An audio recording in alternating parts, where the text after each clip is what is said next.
We're going to be removing homeless encampments from all over our parks, our beautiful, beautiful parks, which now a lot of people can't walk on. They're very dirty. He brags about wanting to round up homeless folks and force them into government-run detention camps. We have to take him at his word that that is his plan. The Supreme Court ruling in Grants Pass paved the way for that to happen. His executive order hinted at that, and now his federalization of the D.C. Police and National Guard further our belief that he is going to round up homeless people across the country and force them into government-run detention camps. That will not help anybody. That will make homelessness worse, waste resources, and turn America into a fascist, authoritarian police state. Next up, we have Reverend T.C. Morrow, pastor for public witness for Ecumenical Connections at Foundry United Methodist Church. I want folks to know that this is not about safety. D.C. is already the most policed city in the country. It is not about safety, it is about control, it is about power, and it is about fascism and authoritarianism. If Donald Trump wanted to keep D.C. safe, he would fund housing and supports. Instead, the Republicans just gutted healthcare, and they're passing through a budget that will make homelessness worse. They do not care about helping people. They do not care about safety. They care about power and control, and we must stand up to their authoritarian power grab. Let no politicians ain't gonna let no politicians turn us around. We know that 60% of households struggle to make ends meet. Half of renters pay more than they can afford each month, and 1 in 4 people imminently worry about becoming homeless. The lack of affordable housing is not only the primary cause of homelessness, it's the leading pain point on most people's wallets.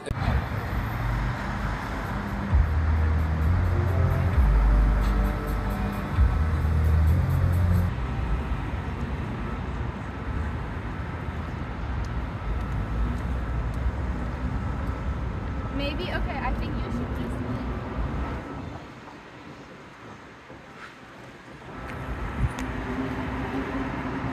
We know that for every $100 increase in rent, homelessness goes up by 9%. Raise your hand if your rent has ever gone up by $100. That's why folks are living outside in D.C. Recently, Mayor Bowser and the D.C. Council just passed a budget that funds $0 to move folks off the streets and into housing. That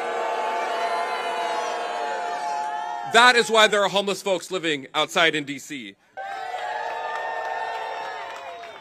Good morning. My name is Jesse. I'm a D.C. resident and I work at the National Homelessness Law Center. D.C. leaders continue to have lots of power in this situation. They can, should, and must open up hotels and dignified non-congregate shelters and housing for homeless people to go in right now. It worked during the pandemic and it will work now. We need to get folks out of harm's way. That means getting them inside to places where they want to go, like hotels or safe or decent housing.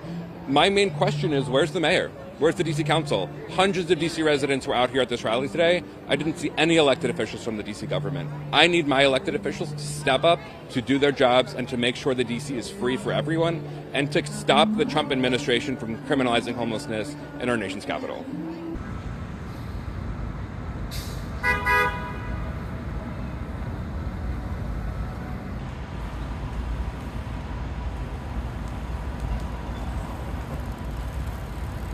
The vast majority of public parks and green spaces in D.C. are controlled by the federal government, which means that now that the Trump administration is in power, the federal government is free to arrest, evict, harm, harass, and detain people experiencing homelessness for sleeping in parks. Nobody wants to sleep in a park. People are sleeping in parks because housing's too expensive and because shelters are full or simply disgusting.